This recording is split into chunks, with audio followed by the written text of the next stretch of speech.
Good afternoon to all.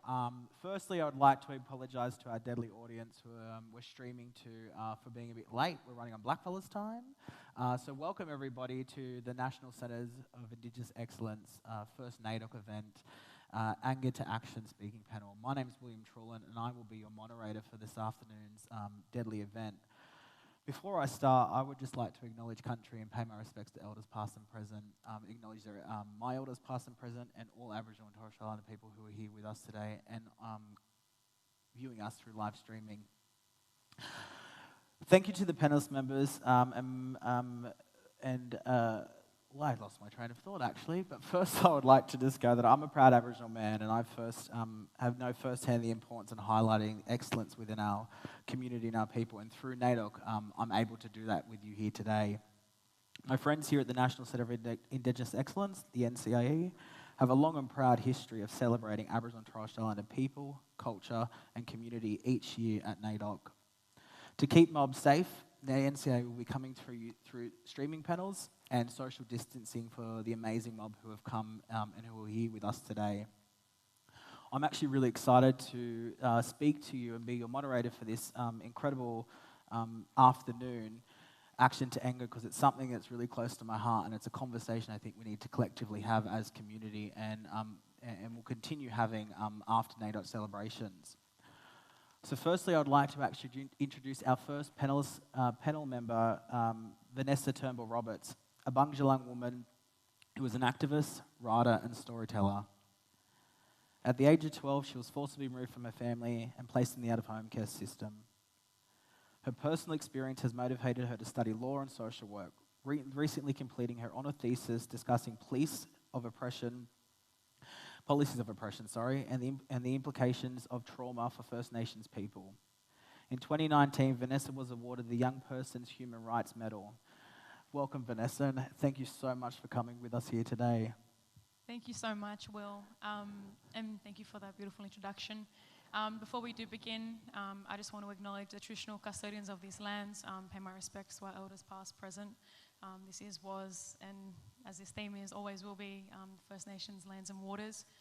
And to those watching on the live stream at the moment, I also want to take a moment to acknowledge all of you taking the time to listen to us speak today, and also acknowledge the countries that you're on, and brother here that's also live streaming with us through the screen. It's a real honour to be here, and it's a real honour to share space with you, because the thing about Will is really humble, really loving, and an extraordinary soul who is doing incredible work for our communities and our BlaQ communities, which needs to go recognised. And he's hosting at the moment, but I honour that, and I appreciate Will sharing space for us all here today. Thank you so much, sis. Really appreciate it.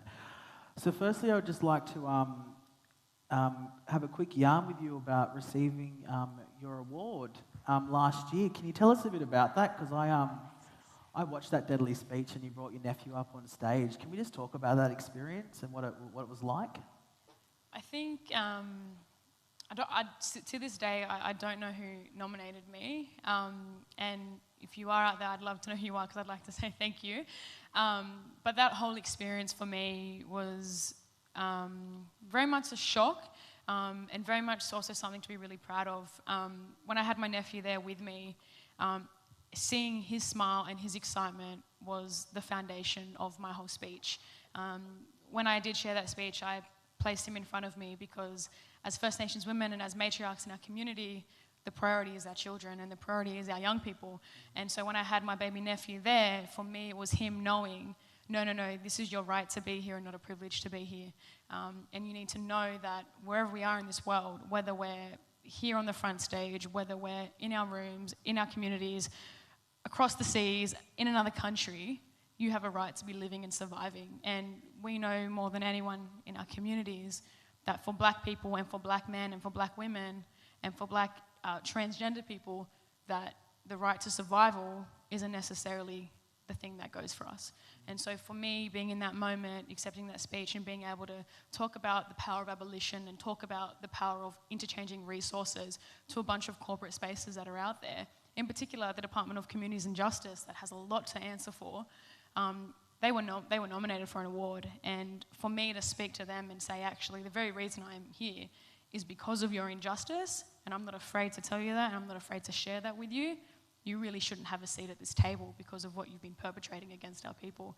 And they need to be held to account for that. So for me, it was a real honour, and it was an honour of survival of the people that have walked before, and my baby nephew who's going to walk ahead.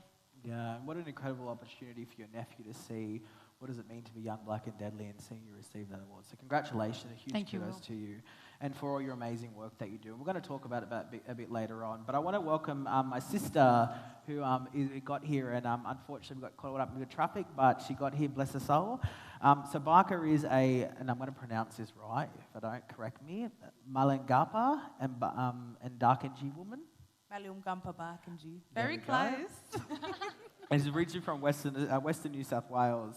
She expresses herself through the issues and the issues impacting our communities through music. This year she released her debut single, For My Titters, and if you haven't heard it, it's pretty amazing. And you can find it on YouTube and SoundCloud and Spotify, sis? Yeah, deadly. And to be quite honest, she's made waves in the whole entire music industry, and you only have to see the passion in her songs. And for me, I'm so inspired by you every single day. So welcome. Thank you. And thanks for coming. Oh, great to be here. Yes, it is. So your music for me is something that I listen to when I want to find strength. There is so much kind of solace and in your words and your delivery. And I know that you've had people saying you should soften your music and stuff. We'd just like to hear a bit more about that experience about, to get into mainstream music, people are telling you to soften your words. Like, what was that like? I'm here now. You're here now? No, it was, I guess it's, it's insulting to hear people say soften who you are, because I guess, as a black woman, you take pride in being strong, and that's something that's embedded in you that you can't really go, oh, I don't want it no more, I'm going to be a bit soft. I can't be soft. So I guess when it was like, hearing those things, or you can't write about those things, they won't like it, or, I just wanted to come into the industry and put out music that I needed to hear, but, as a young black sister, that something that, where it's just like, we're unapologetically truthful, and just rip it. Yeah, look, I think it's such an important time to have music like that represents so many people's feelings and views in the current environment we're living. And I think credit to you for not being staunch in your resilience and not changing that. And I think screw what they say. Let's do it our way, right? That's it. Yeah. Thanks, sis. Welcome. And lastly, I'd like to introduce my brother, Michael O'Loughlin, a Gamilaroi man from IndigenousX. And he's an Aboriginal-owned business, an independently run online media platform. It's an incredible website. Please go and get alternative media news from these fellas, because it is such an incredible platform. Originally from Moree, Michael's been working with Aboriginal youth for the past 20 years in various roles, ranging from mentoring to at-risk youth, collaborating with high school, and supporting young people in the juvenile justice system. So welcome, Brother Mike, streaming all the way up at Moree, are you? Sorry, no, I'm actually in Newcastle at the moment. Newcastle, got that right. Thank you again for the opportunity and the chance to join such an esteemed panel. Thank you. So, Michael, can you tell us a bit about how IndigenousX started and creating a media platform by mob for mob? Yep, so IndigenousX started about 8 years ago. Luke Pearson's the founder and CEO of the company, and it started off on Twitter as a platform for us to get Indigenous voices heard that weren't being heard. And so the concept to start with was each week a different Indigenous person would host the Twitter account and talk about whatever they wanted. We don't moderate what they talk about. It's a chance to get their stories out. And so it's grown from there. We still have that account that we have a different Indigenous person each week hosting, but we've also expanded from there into an independent media source. So we have authors come and send us stories, which we publish on our website for people to come and have a look at. We also collaborate with The Guardian. We have a piece by the IndigenousX hosts each week that goes into the Guardian.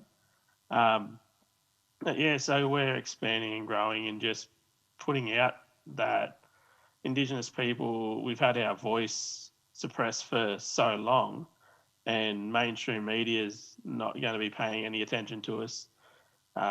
So we're getting our stories and our voices out there our way. Yeah, and I've had a bit of engagement with IndigenousX in the last recent years, and I just think it's amazing that you're providing opportunities for all of our diversity within Aboriginal communities, not just I guess some of our main focus. So we had an opportunity to present some and get 2 people to co-write and curate their Twitter account through Mardi Gras of this year, and I just thought it was a really incredible opportunity for you guys to provide that space for queer black people to come and represent what does it mean to be queer and Aboriginal. So I just want to thank IndigenousX for allowing that to happen. So on that note, we're here today to talk about anger to action. With a history of injustice of First Nations people and creating intergenerational trauma and the lack of generational health, there's a lot that people need to be angry about, and there's a lot that mob are angry about. This discussion will explore the ideas of the most effective ways to channel our anger into action. How do we strategize, mobilise to create social change for mob? Panellists we want to invite you to share your thoughts, the good, bad, indifferent and ugly, and we want to have the hard conversations today. So I want to start off with a topic which started in more recent months with the Black Lives Matter movements before the pandemic started, or actually it was in the midst of the pandemics as well, around the defunding of police, and it was an international movement. I want to talk about that concept here in Australia, but I also want to expand that and talk about how do we defund the structure that keeps Aboriginal people impoverished, and what does that mean for you fellas? I'm going to go to you, Vanessa, first off, and would like to hear your thoughts about the concept of defunding police, and what does it actually mean to talk about defunding the system that keeps us impoverished? Yeah, I think it's a really good question, and it's a big question that's going to need to involve yarns from all different spaces. But I think when we're talking about defunding the police, there tends to be 2 groups of people, and those 2 groups of people, one group is either the abolitionists, which is like defund the police, de-incarcerate, free our children, free our young people, free all our prisoners, and start shutting down these gates that are keeping our people locked up and perpetrating more criminality ideologies and more harm inflicted on our people. And then there's the other category, which is the reformers. And so the reformers very much closely links with, well, when we're changing that defund, where is that funding going when we're removing it from the prison system, when we're choosing to say, you know what, too much expenditure is going into this space, we need to now put it in another avenue. And for me, I guess when I'm talking from my personal perspective, it's very much one of an abolitionist, where we need to see these prison systems abolished altogether, because it's the very same narrative of our invasion process.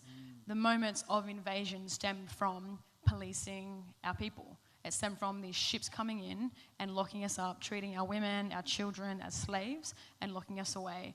And that narrative is very much entrenched in whiteness. And I think if we're serious about change and we're serious about building our communities and breaking those percentages of poverty, because we are one of the most impoverished people in the world, which is leading to incarceration, which is keeping these ministers in their positions, which is building up which is giving researchers their jobs, which is giving all of this, this momentum to the wider public to utilise our poverty as a means for their privilege. That needs to be seriously talked about. And so for me, I say we need to shut down these prisons. We need to free our children and young people. There's talks now about raising the criminal age of responsibility. No child, no young person, and no First Nations person should be imprisoned in this country. We should be providing rehabilitation, effective support, and actually, really, if we're serious about doing change to action, or action to anger. Anger to action? Anger to action. Well, let's use our anger to love, and let's actually free our people, and let's be serious about defunding instead of increasing the poverty gap. Yeah. And Barkaa? I'm just blown away. I agree with a lot with what Sis says. Like, I would love to see the abolishments of prisons, and you see our people getting locked up for things that were introduced to our people, and it's just like, how can you introduce something to somebody and then further criminalise them more? And you see that in the prison system from being a sister who was incarcerated, you know, how they work you while you're inside and you're further perpetrated. So, yeah, for me, defunding the police it's a huge thing that, you know, you can see, like, police here are overworked or not doing their jobs at all, or properly at all. And, yeah, I feel like there needs to be way more services to help people because, you know, it's just, while they're making money off our black bodies, though, it's just a vicious cycle of, you know, incarceration and poverty. Yeah. And look, we're going to talk about, I guess, money, as we call it, black money, being invested into Aboriginal communities around the country in a moment. But I'm just going to go to Mike first. Your thoughts on this, Michael, around the idea of defunding of police and or the system that keeps Aboriginal people impoverished? Yeah. I was, especially during my time working to support Aboriginal, particularly, and any youth in the justice system, my thoughts were it was always, there wasn't enough put into early engagement or rehabilitation type programs, because a lot of the young people that we have caught up in the system, if there had have been something in place beforehand, before they got linked into the system, I think the majority of them wouldn't have been further involved or entrenched in it. And we all know that once we start getting involved and entrenched in the system, it's an ongoing process. And so for me, the idea of the rehabilitations and the early prevention programs, working with communities to help our young people is what is needed, because we can't look at trying to fix a problem after it's already happened. We need to get in there beforehand and support our families, our communities, our kids to prevent those problems happening in the first place. Yeah. Look, it's interesting, you made a comment there, Mike, around we need to put more into it. One might say that the Aboriginal or the Indigenous spend each year in this country is $35 billion, is what the recent report out of the Productivity Commission speaks to. One might think that that's a lot of money, right? But what I think is the interesting conversation that we should yarn about is how much of that is actually interfacing with Aboriginal communities. So in 2016, the Productivity Commission released a report that talks about 5.9 out of $31 billion are interfacing with communities based on programs. So what tells us that where does that other $26 billion go? It's very much in line with what you fellas are saying there. Do you think that it's going to cost $31 billion to keep Aboriginal people out of impoverishment each year? Vanessa? I think if we definitely use that source of funding instead of actually funding corrective services, funding policing, funding the military weaponry force that we have literally in our local police station up in Redfern, Walgett, all these different communities, if we took away that funding and we place that into community-driven initiatives, I have no doubt that $31 billion will be more than enough. And not to mention just recognising us as self-determined people. There's a real failure in our systems from literally it's from policy decision levels where there's just not enough funding being directed to the community organisations that are actually delivering the product. Like, this is where the changes are actually happening. It's coming from grassroots organisations, just like your organisation, BlaQ, and just like different spaces out there that are saying, you know what, we actually have a relationship with our communities. We actually know how to work with our children and young people. If it wasn't for this horrific gentrification that's happening in our communities, do you really think our people would be homeless? Yeah. Where you see that building, where you see that homeless sister or brother, where you see that person having an episode because they're coming through from drug addiction, or what white Australia has ultimately brought to our people, take a moment to deeply reflect and say, well, if they weren't going through that moment, if that building wasn't there, that'd be our villages, it'd be our communities, it'd be our kinship. And so start resourcing that funding to our principles of who we really are as First Nations people, because we have the answers, we've always had the answers, and I guarantee if we take away that funding from those spaces, and I'm talking funding away from keeping our children out of home care, funding away from imprisoning our people in the criminal justice system, and funding away from organisations that are doing it just to feel good about themselves to say, yep, we're for the black movement, we're this, we're that, give us your money. I'm sorry. Let's reflect on that, and let's go down to the grassroots organisations. The organisations where, you know what, maybe it's a bit difficult to write that policy report and put it together to say how we're achieving these outcomes, but do the report our way. You go speak to those children and have a yarn with them, and they'll tell you who they feel safe with. And I guarantee it's with an elder and community versus that corporate responsibility that's taking that funding. So Barkaa, how do you think we do this? What's the call to action? Like, you know, as Mob, and thinking about your experience as an artist and, you know, and how you deliver, what can we do to empower community to start having these conversations? Getting together, I guess, getting Mob together like used to, sitting and yarn and having those connections where we can sit up around a campfire and, you know, yarn, go back to those old ways where, you know, just being around, like, focusing it on our kids and safe places and stuff where we can yarn. And I guess it's even, you don't see, like, it just made me question everything, like, about money. It's like I've been helped by more non-for-profit organisations than I have been helped by government organisations, and it's just like, where is this money going that's supposedly given to us? And it's, I think, I just think getting Mob together is, we need to come together, but then there's so many different opinions too. Yeah. And I think there's a real opportunity around how do we use the creative industry like your music to be able to do that. And I think we should have a deadly yarn after this about what does that look like.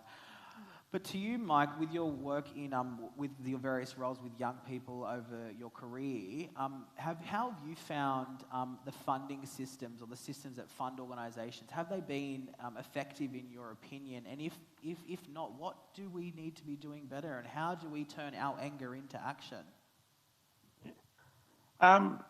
Look, it's been a mixed bag.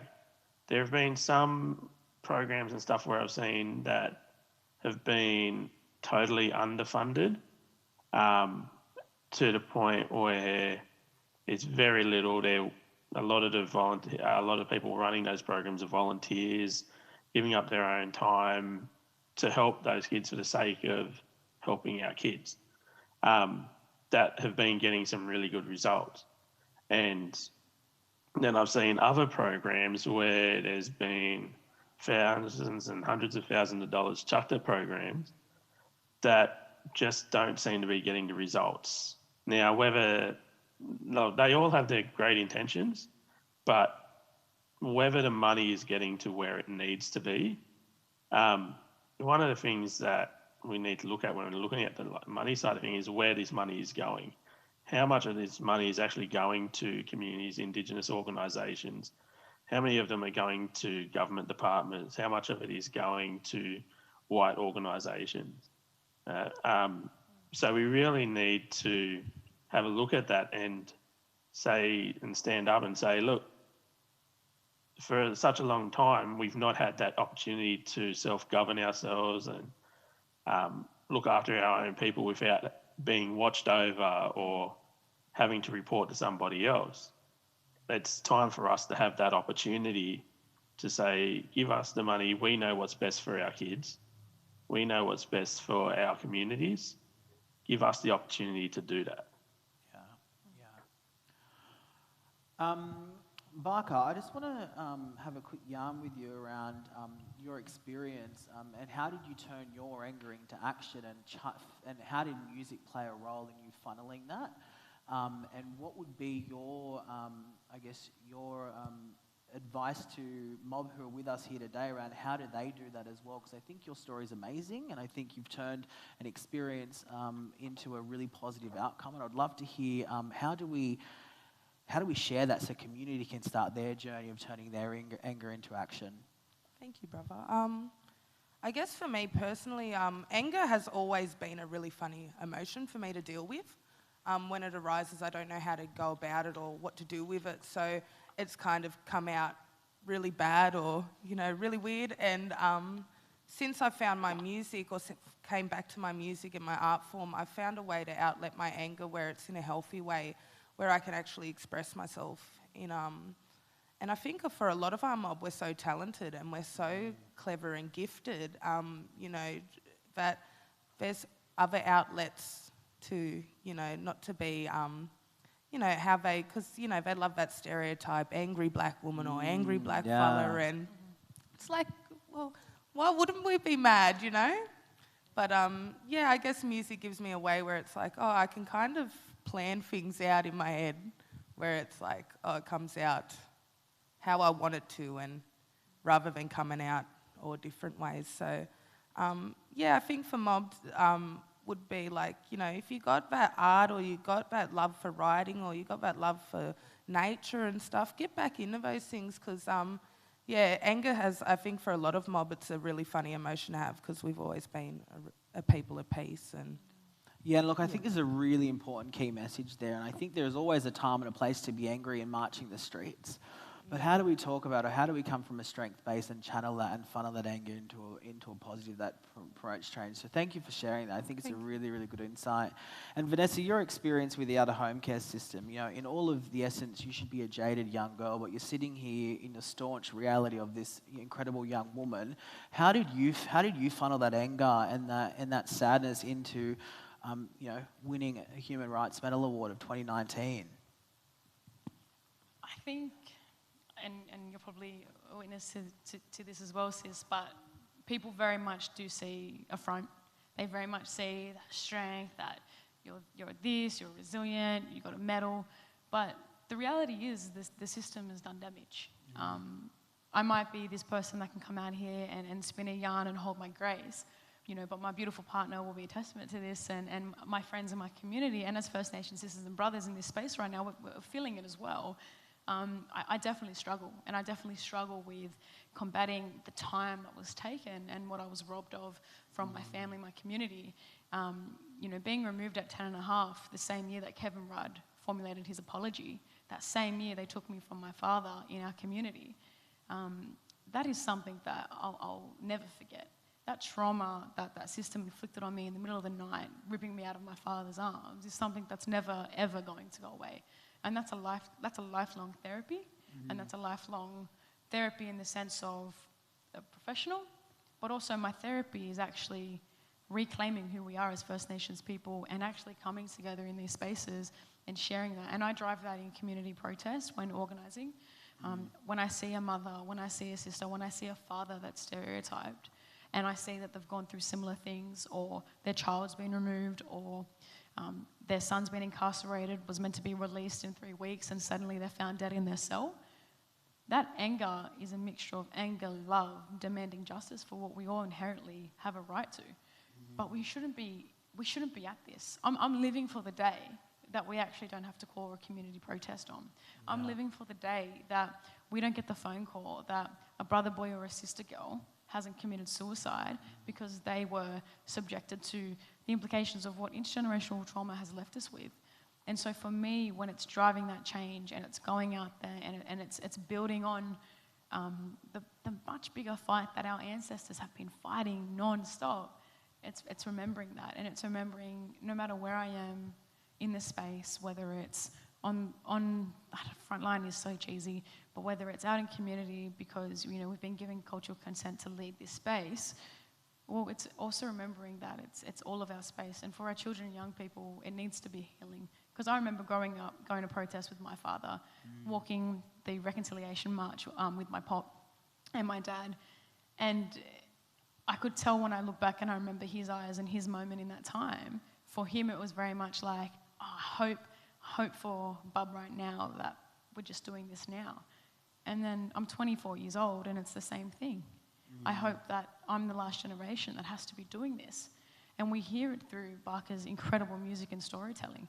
Barkaa's putting the words together so that we can actually understand what we're feeling, because we've never been given the privilege to understand what we're feeling properly, because this system has just put so much harm and anger and frustration and hurt within us. How can we ever come through with that? And that's why there's so much honour and love in the creativity, in the IndigenousX, in the spaces that we're creating, because it creates that real action and that real anger being driven in the most, I guess, I don't want to say appropriate, because if you're angry, and it's valid.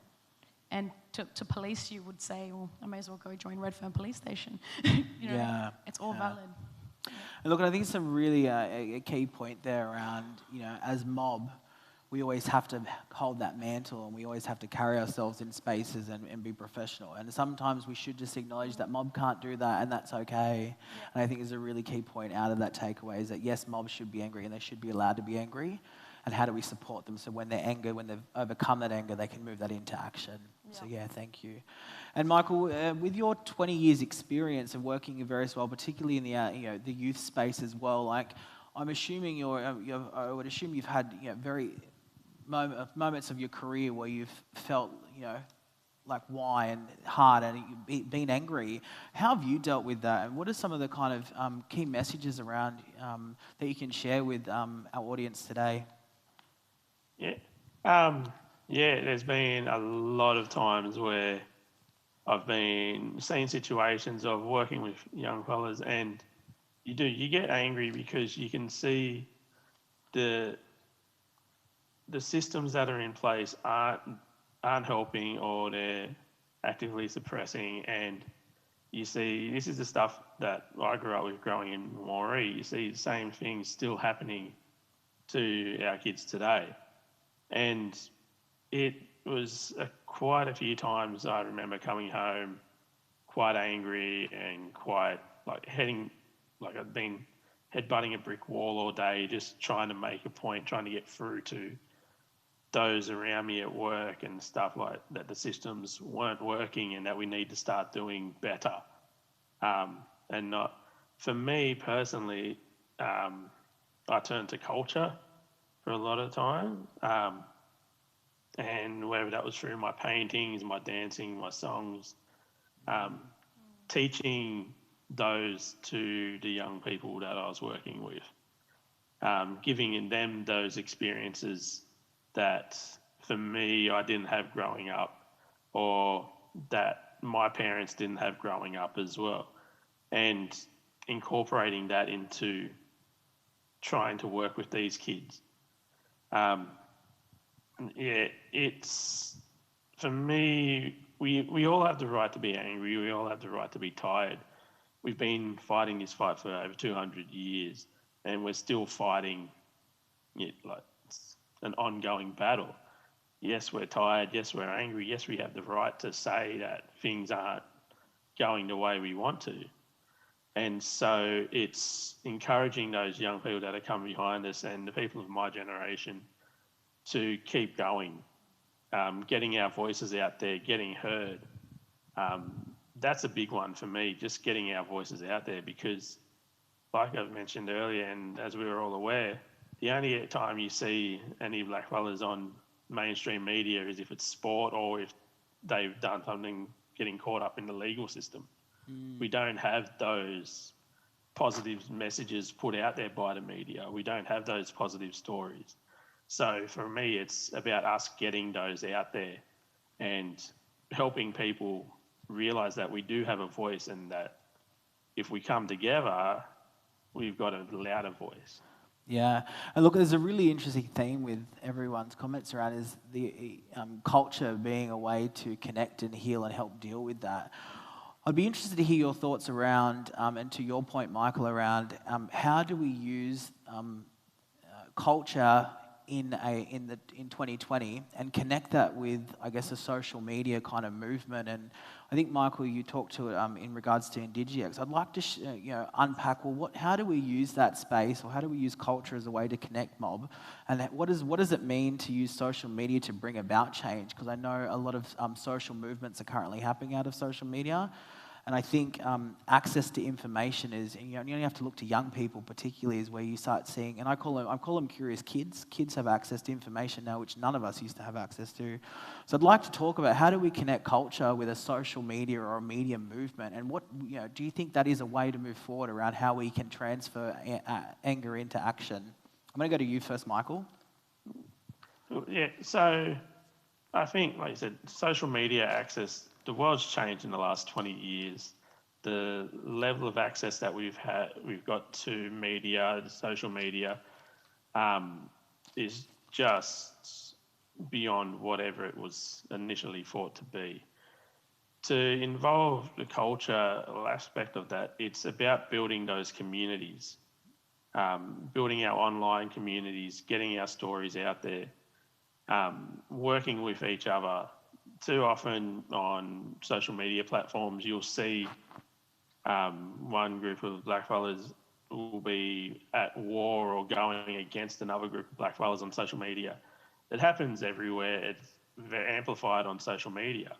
But once we start breaking down those barriers and those infights and stuff, we're going to be able to do a lot more, I think, particularly with the social media space.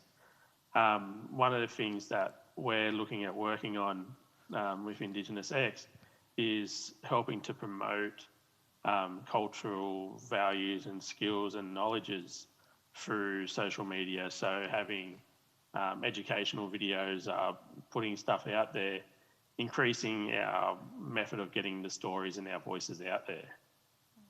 Yeah, amazing. And Barkaa, obviously with your music, social media and platforms like YouTube and Spotify have obviously amplified your ability.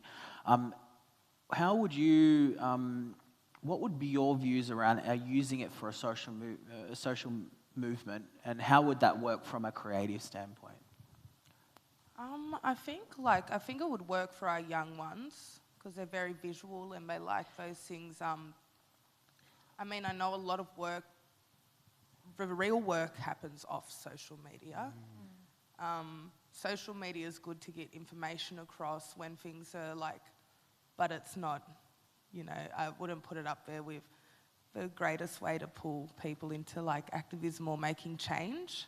But it is great to get messages out there, and it is a great platform. Like, there are great platforms to bring awareness, and but it's kind of disheartening because after the Black Lives Matter movement and seeing so many people stand with us, then just to fall off, it's like it's just, you know, tokenistic stuff, and it's like, oh, is it just for show? And yeah, so social media, I kind of like love it, and then I'm like, oh, it makes me wild. So it's a really good point. And what's the call to action then to community for that? Not just to blackfellas, but to the wider community then, Vanessa, because it's, to your point, Barkaa, it's great. Then you put your black tile up, but then what happens after that? What's the call to action? Vanessa? I think, you know, Barkaa's 100% correct. Like, social media is the littlest part in the whole movement. The biggest part is the culture. And if you're not Indigenous and you want to be a part of that movement, not just because it's trending for a week and you feel woke or real deadly because you want to be a part of that for that 1 week, if you want to be a part of something real, if you want to be a part of 60,000 plus years of history and strength and resilience, which is who we are in your music, there's actually a line that you say, I think it's in For My Titters, if you don't respect your titters, don't expect us to honour you, referring to men, I think also referring to some of the black men that can be a bit complacent in the moments where we need to call this action. You could not be more spot on. If you don't respect your titters, don't expect us to honour you. And that's the reality. Black women, black children are being murdered out there at the highest rates in the world. As if that's not your calling. Women are birthing you into this world. You're not going to respect your sisters across, show up for justice. And That's a mic drop moment, everybody. Full-blown mic drop moment. Just take it in. Sorry, full mic drop moment. Oh. Yeah, you're serving it to the children. That's you. That's Barkaa's like, you drop that, Mick. But that's what I think is the foundation of justice and organising protests is actually culture. And, you know, one of the things when you know, I get the real privilege when community says, do you mind help organising this protest, is the first priority is, well, which elders and communities and traditional owners are going to hold this space right now? Because we do not need our children and we do not need our elders and our middle ground First Nation sisters and brothers to come into a space where we're just perpetrating more trauma.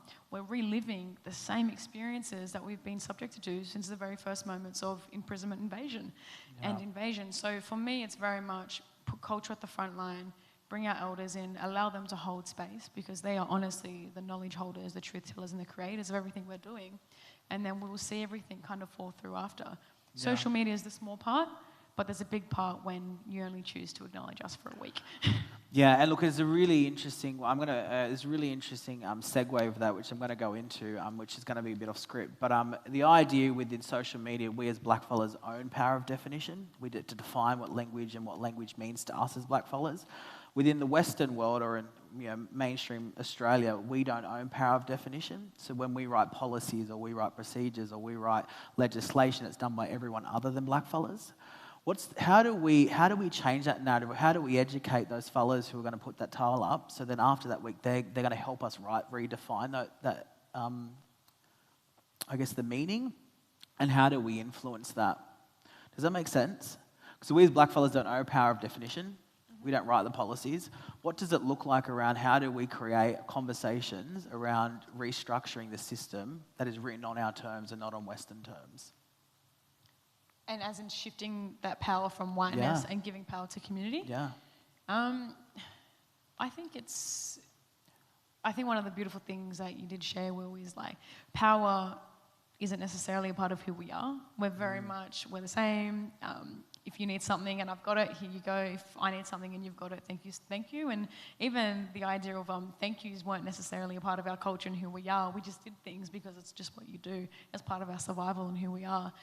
But I think in terms of like looking at where we are in 2020 right now, there is something serious and a serious conversation to be had around, well, who's making these decisions? And a prime example is something that we are advocating like non-stop for is accountability.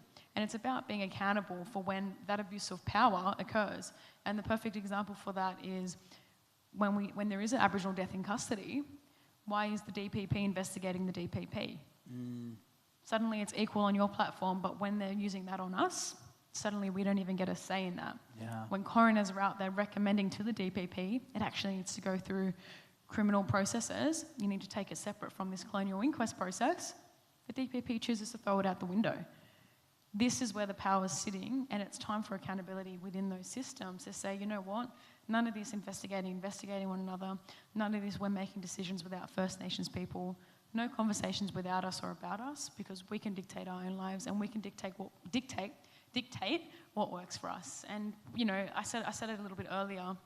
Yeah, policy papers might be hard to write, proving these gammon qualitative, quantitative, numerical data that this gammon government wants us to be producing.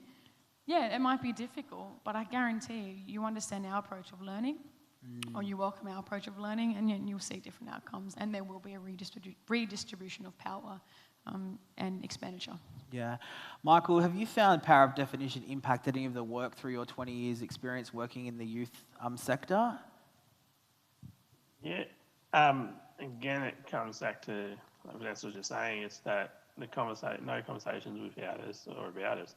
But if we're not invited to the table, there's no point in having that conversation. I said it earlier, we know what's best, our communities know what's best for us, but for a long time we haven't had that power to express that, or we've expressed it and the authorities said, look, no, we know better. And so I think that the power of ourselves to define who we are, what works, what we want to be, is slowly changing, but it's something that we need to keep pushing for. And Barkaa, I guess, within the intro I talked about how people wanted you to change, and I think, the power of definition around how you define your music and the rest of it really speaks to, I think, Michael's point around how we see that shift. Do you think if you had changed your, I guess, delivery in your music, you would be where you are today? No, I think I think that's a big thing to be as a musician is you got to be, or an artist, you got to be completely authentic with yourself, because hip hop is. No, you're right. Sorry, sis. Just checking time, you fellas. Making sure we're on time. Sorry, sis. No, you're right. I guess hip hop is adopted from African American culture, so. To honour that culture also, but to also be authentic in yourself and not bite it. I feel like if I was to trim down parts of me, I wouldn't be my authentic self. Yeah. And look, I think it's probably a good point to end this afternoon's deadly yarn with your amazing mob. I just want everyone to share their thoughts about: do you think this is possible for us to see social change within our communities across this great country? I'll come to you first, Vanessa. We're gonna finish on mic drop Barkaa at the end. Yeah. Do that line for me. Yeah. Yeah, I do. I do think it's possible, and I don't necessarily think it's about necessarily us changing our communities and who we are as First Nations people. We're incredible. We're resilient. We're loving. We're strong. We're welcoming. To keep our culture, we've got to share our culture, because sharing our culture is the best way that we keep our culture, and that's something to honour and be really, really proud of. And to say that it's impossible to see change would be disrespectful to our ancestors and our old people, because they're up there grinning and they're keeping us safe down here. And so, I always believe that the impossible is possible. And I guarantee that if you're a non-Indigenous person watching this space, blackfella, my arms are open for you if you're ready to have the conversation. If you're ready to show up on the streets. Don't just talk about it, but be about it. Show up for your sisters and brothers. Show up on the right side of justice. And always remember that saying nothing is also saying something. And that speaks louder than anything. And we see it. As First Nation sisters and brothers, we see it, but more importantly, we feel it. So if you want to be on the right side of humanity and justice, then come stand with us, because you are welcome to. And there is no reason why you need to turn your back on us, because our backs, our doors, our arms, our elders, our communities are always open. Gosh, she's 24. Just putting it out there. Michael, brother Michael. Yeah, thanks for making me follow that. You're welcome. No, look, I think, it is entirely possible for us to make these changes and make the social changes that we want to see. But it's going to take a lot of work, and it's going to be a lot of work that a lot of people are going to have to put in. And it's not just us who are going to have to put in the work. It's not just us blackfellas that are going to have to put in the work. Okay? We've been doing it for 200 odd years. We've been putting in the work. It's about time that we started seeing the support and the allies and stuff coming behind us from all levels. Seeing the government stand up and take responsibility for what's happened, and for being willing to get behind us and help us and let us say who we are, what we can be, and what we want for our children growing up and for our communities. So it's going to take a lot of work, but I think for us it's highly possible. It's just about getting out there, working together, getting the conversations started, continuing those conversations, and making sure our voices are heard. Yeah. Sounds so simple, doesn't it? If they just listen. And lastly, my sister Barkaa. Yeah, I agree. I can't follow that.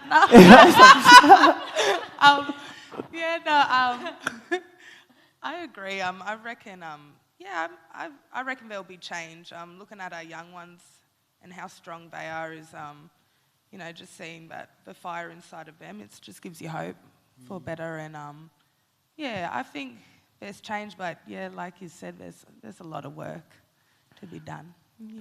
And look, there is a lot of work, and I want to thank you all for sharing your stories and the yarns with us today, and how humble I am to be amongst some excellent people, and sitting on the Centre of Excellence here in Redfern, and what it means to be able to moderate this. And I am extremely hopeful with our young leaders who are leading the way, and Michael up there, and community out who are doing the work.